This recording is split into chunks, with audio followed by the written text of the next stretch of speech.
to the Team Legacy Invaders YouTube channel. This is Benji. I'm here with my brother Jordan, and he's going to go over his scrubbed out dinosaur Zoodiac Zing turbo deck. Not that it was a bad deck, it was just a bad day. But I think the deck's cool, and it's a big improvement from the Zing Infernoid Zoo deck. So let's take a look.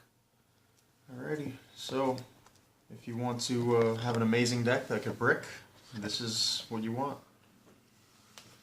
3 Terratop for like not much longer, but hey, while we have it, we have it. Tecton board, red-eyed dice for the potential Denglong plays. I'm running a dinosaur engine, so I have Dogeron as a searchable kaiju. Conductor, there's a lot of plays where you could open with him, Denglong, Chiwin Engrave, and 9 pillars. And that leads you to 2 negates because the 9 pillars will bring you Herald, and then you still have him who could Book of Eclipse. So, and I have 2 Alvaraptors. I was running 3 for a while, but there's not that many things you want to search. It's just the 2 prior targets and the Miscellaneousaurus, so I'd rather not use my normal summon on that sometimes because I have other engines that I'd want to use it on. So 3 Miscellaneousaurus. This one's at 3 because when he's just basically a special summonable level 1 tuner in this deck, kind of. That's how I use him, because we're not playing any of the level 2s, so that's kind of how that works. And then, of course, you know, if you want to be in the top 32, you have to have zoos in your deck. If you want to be in the bottom also, apparently. And so 2 Rat, 2 Whiptail. I don't run a Lunalite combo because I have no extra deck space, and that shit is just boring to me anyway. And then for the Yang Zings, I got 2 Beon, 2 Swanee, 2 Chiwin. There's a lot of reasons that they're in the deck. They basically enable, they're like extenders, so they get you everywhere, like with all your crazy turn 1 combos. So you need them in deck though, so they're like mini garnets. I consider this deck to have tons of like what I call semi-garnets, where they're usable if you have another card that makes them usable, but sometimes they're just completely wasted in your hand. Then Max C, I mained a Flying C just because you gotta be prepared for Zoo. And then 3 Retaliating C. Now, I don't think this card is anything special, but it's a decent hand trap, and it's relevant in this deck because it's level 4 and it's Earth. So it could enable Nat Beast plays, and also it could enable Denglong plays if I have to. Like this and Miscellaneousaurus will get me a Denglong, a Maxi, Chiwin Engrave, Pillars Engrave. So then I have 2 negates and a Maxi with just this and Miscellaneousaurus, which is, you know, this kind of 6 him because Fossil Digs. Then I have Ghost Ogre. That's just like, you know, standard hand trap, but also I run Emergency Teleport for Nat Beast plays with Recover. And I could also grab the Ghost Ogre from time to time and like force my opponent to play around it because its effect is live while it's on field. Yeah, I think we both did that during the regional. Yeah, I think we did it at the locals the day before. But in any case, it's pretty nice to E-Tele it out. It's nothing crazy, but it's definitely cool. And I could also make Yazi with it. There's some other plays. If they, let's say they Ghost Ogre a Terratop or something, like you could still get it out. It's kind of useful. I play this guy Savaris. I never know if I'm saying his name right. Savaris, but I'll tell you what, I spell it wrong every time I try to look for it. Yeah, I like to side it out if I'm not going first, but if I'm going first, I'm often going to end with a play where I could negate with Denglong with Pillars, and then Herald, and then search this. So like, I just like it as a free plus, and its effect is not bad. If they use any effect that targets a monster you control, you discard it to negate the effect, so it's kind of cool. And I run 2 Ash. These came in handy a lot during 1 duel, but for the most part, I think they're underwhelming and slightly overrated. But I'm thinking about moving it up to 3. Even though yeah, as he calls it, underrated. It's true, not because it's good, just because if I get max seed in this deck, it's like I lose, so granted, you know, it's at 1, so it feels odd to play for it, but I don't want the auto loss, and I don't. It's Maxi's just annoying, so, and that's the only thing that can negate it if you go first. Then I run 2 Zoodiac Aeolo, so he's like one of the main garnets in the deck, but he serves his purposes. I run Globe Bulb, enables more Nat Beast plays. He enables Denglong and Nappy, so you could do a lot of shenanigans with him. I run like some really cool things for the recover and the glow pole. Like these are all relevant towards them. I got Foolish Burial for them. The recovers tend to become live in the grave if I go into any of my zoo combos, so that's really good. It almost acts like a second glow pole. The 1-for-1, I run like 37 monsters or something, which is crazy. The Eats Ellie, like I mentioned before. And of course I have the 3 Barrage, classic. Gotta have the starter cards. So in this deck it's Fossil Dig, Avaraptor, Barrage, Terratop, and it's a 60 card deck, so you want to have more. So I've also run Lullaby of Obedience, because you could start with their Terratops, you could take their Rats, so like there's a lot of, and even against Dinosaur I take their Avaraptor sometimes, which is funny. On a funny note, we got paired up in round 6, and he called Left Armor the Forbidden One because we were just goofing. Yeah, he didn't have it, it was unfortunate. Yeah, my 60 card deck wasn't playing a left arm. Well, wrong left arm. Yeah. So another thing you could do with this that was really cool is like at locals the day before the regional, I filled my monster zones and then activated this and took my opponent's Max C while I already had a Max C. So I was just trolling because I was OTKing, but it was just nice to have 2 Max Cs in hand, like the good old days, since that card is just absurd. And of course the 3 Fossil Digs I mentioned. Maining 2 Chalice just for an offensive and defensive, basically trap, even though it's a spell, 2 Twin Twisters, 2 Instant Fusion. This is just like an extender in this deck, because Norden with a level 1 tuner is good. Obviously, to make Denglong, but you pump them out so easily that like it winds up being somewhat dead at points. Like there was a point where I was running Hyper Librarian, so if I had a Denglong play and this, I could just make Hyper Librarian first, and then. But now I'm just using it as kind of an extender. I didn't really fit that. I run 1 My Body. I don't know. I feel like if I get Ghost Ogred on my opening play, it could mess me up if they Ghost Ogre the right card and it's a monster. Granted, typically it's going to be Barrage that they Ghost Ogre, but like there's always something. Zing Path. This is what I like to search after I have my pillars. Obviously, refuel the deck. Soul Charge, the blowout card.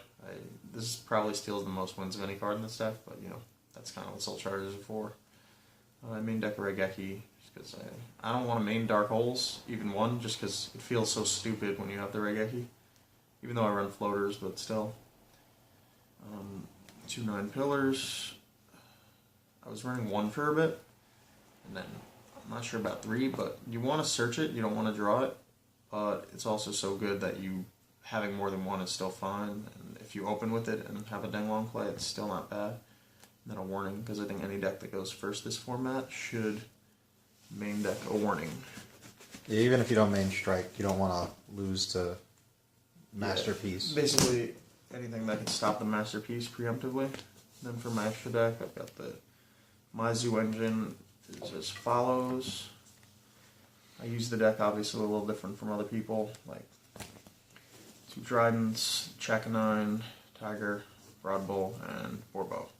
So basically, for my version, the Chakanine is used to bring back a rat for synchro plays, because you can't exceed with the card Chakanine brings back, but you could synchro with it. Yeah, so that's replacing the TG Warwolf that used to be played. Exactly.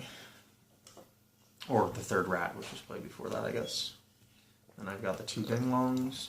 It's sometimes I want them at 3, but it's rare. Yazi, there's some crazy plays with Yazi. Baxia, because spinning cards on your opponent's turn is OP. Oh, Yazi put in a lot of work, though, didn't he? Yeah, Yazi always does. Yazi's a pain in the ass just because he's untargetable, and he enables plays where you could finish with Trident, Pillars, and the ability to make a Denglong and Baxia on your opponent's turn, or a Herald. So it's just, he does a lot of problems for the opponent, and he's super offensive because, like, sometimes, like what I did against my Dolce Zoo was I brought him out with Suwani, then the Suwani pops a card, or he pops the Suwani to pop another card, then Suwani brings out the Chiwin, then I make the Baxia spin 2 more cards, and it just like, it's able to out like so many cards so quickly. And then I got the Nappies, which I bring out with the Recover, the Blow Up Bulb, got the Retaliating Seas, the Rats, so it works out quite often that I can make this actually. I stole some games with it. Just, it's good to go into. I kind of consider it the best, I guess, negate. Like, if you want to, like, I call Dryden a negate, even though he's really not, you know, so, like, Dryden, Pillars, like, Nappies is the best one in a way, because it could be a negate for an assortment of cards. Then there's Herald of the Arclight, which you wind up making with Beyond and Shiwan a lot of the time, so it can't be killed in battle, usually. And it's good for its Macrocosmos-like effect. Any card that goes from hand or deck to the grave gets banished instead. And then, obviously, when I do Solemn Judgment a card with it, granted it's not the spell speed of Solemn Judgment, but that's basically what it is. And he gets me the Savarius, which is nice, so... Oh, it does conflict with Naturia Beast, I think? Yeah, I can't actually mill with the Nat Beast if I have him on the field. So, once in a while, that'll be the case, but it's rare that they're gonna activate a spell when the Nat Beast is out anyway, and most people don't notice. So, but if they do activate a spell, I can't stop with the Nat Beast. It forces me to use the Herald, so that's slightly annoying and conflicting. Then I've got the Chambara for pressure. Like, there's not really that much offense in this deck. It's basically sit on the gates and then explode. So he's part of the exploding. Yeah, you just kill your opponent when you can. Yeah, him and Conductor's 81. And then, like, I wind up a lot with him, Baxia, and Dryden, which is, like, I think 81 also. And just using Suwani with him, he does more damage than normal. I pushed through some crazy maxis with 10, 11 summons, Ghost Ogres, Ghost Ashes, all the shenanigans. Just pushed through anyway, just by getting him out with Suwani, and that's 56 by himself. Oh, and then Yazi. Something I found out the other day, which is pretty nice, is you can't Ghost Ogre a Chanbara because it activates in the damage step. Yeah, that's right, so that's convenient. And Norden for the extenders, and that's the extra deck. And for the side, I was mainly focusing on, I guess, I'm main decked a bit for going first or second, but it's 60 cards, so you're not going to see some of the things you want all the time, which is kind of annoying, but that's part of the game. Ghost Ogre, I put this in going second, just because it can't hurt to have another. Typhoon. Yeah, we kind of main decked as if we weren't sure we would be going first. Yeah, so you want to be prepared, but you also are going to choose to go first, so it's weird, it's tricky. Then if I'm going first, I'll put, depending what deck it is I'm against, I'll put it on, I think, Nightmare. I got Imperial Order or Anti-Spell, just things that will slow your opponent or just end them early. And then I put the strikes in if I'm going first. If I'm going second, this is my favorite card this season. Christmas season. Santa Claus.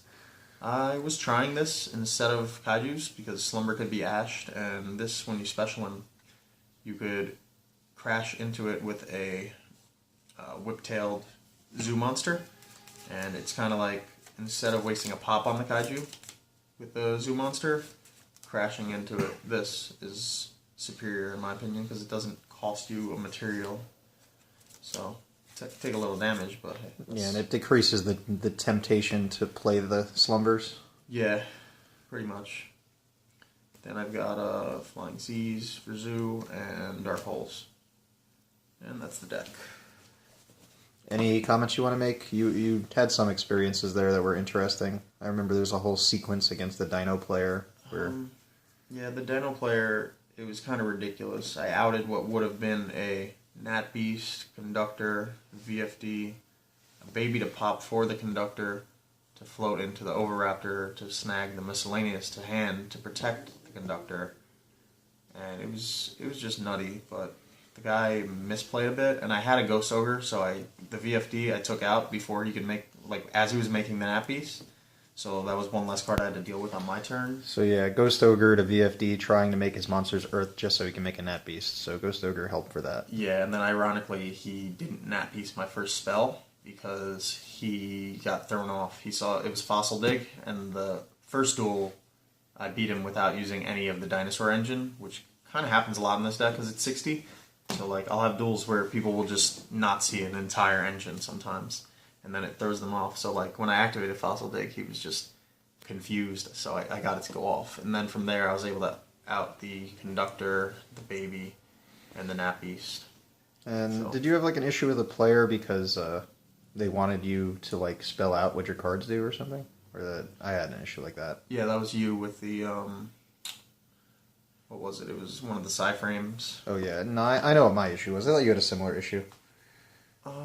With my own cards? No. I remember there was like a monster that wound up attacking in the wrong order, and then like a herald, they weren't aware it was. Yeah. What happened was the opponent had a super agent, spiral super agent with the new equip card. I forget exactly what it's called, but what it does is after he battles a monster, you could banish the monster and one card your opponent controls. So he attacks my herald, and then You didn't control any other monsters. I didn't control any other cards, so that effect couldn't trigger, based on the wording at least. Like, it's possible I'm wrong, but I read the card and it says that monster plus another card the opponent controls, and there was nothing. So he just attacks me, and then when I explained to him that effect's not going to trigger, he's like, "Oh, let me attack directly instead." We're in time, and I have no, like, I'm going to lose anyway, but still, I just want to, like, hold him to his move, you know? So I tell him, like, you attack the monster, and then he's like, alright. Then it doesn't die, because it doesn't die in battle from Beyond, so it was just really funny. Like, he played okay for the most part, but that turn, it was just, like, multiple misplays. Because he wanted to attack directly because he used the other spiral card that enables a direct attack, so it got really goofy, but yeah. I had no offense that duel. I opened with, like, blow up bulb and recover. Well, like, the real point of this story... I used a Takatomborg and a Miscellaneosaurus or something. The point of this story is that you got to hold your opponent to their plays just because there's a better play you could have made based on information. I mean, we're holding our opponents to not knowing what our cards do, and we benefit from these experiences on like YGO Pro or anywhere. And then when you play live, because there's no one to like hold... You're not held to your plays as much. You really should hold your opponent to their plays. So like basically I'll make a play, and under the assumption that the opponent doesn't realize that the play might not be as strong as it is, or it's stronger than it is. For instance, a herald that can't be killed by battle, I'm not going to outright tell them, I synced with him so you can't kill him in battle. I don't have to. That's part of the card's effect. They should know that. And if they don't, they could ask. They're always welcome to read any card at any time. And then it's not your responsibility to tell your opponent how to beat you, so I generally just try to tell them to read the cards. Yeah, kind of like with the Nap Beast and the Herald. Like, I'm not going to cheat them and mill with Nap Beast while Herald's on the board, but I'm also not going to tell them that my Nap Beast is kind of a vanilla right now, because that defeats the purpose. I'd rather them have 5 spells and just think the Nap Beast is still live and scoop. Like, I don't have to expose that, So. All right, so that's going to wrap this up. Hope that story was helpful. I'll have the deck on screen for that, just to fill the screen, and we'll see you guys next time.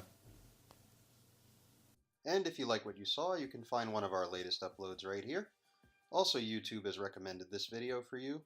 Click here to make sure you subscribe to our channel to get updates as soon as they occur. See you next time.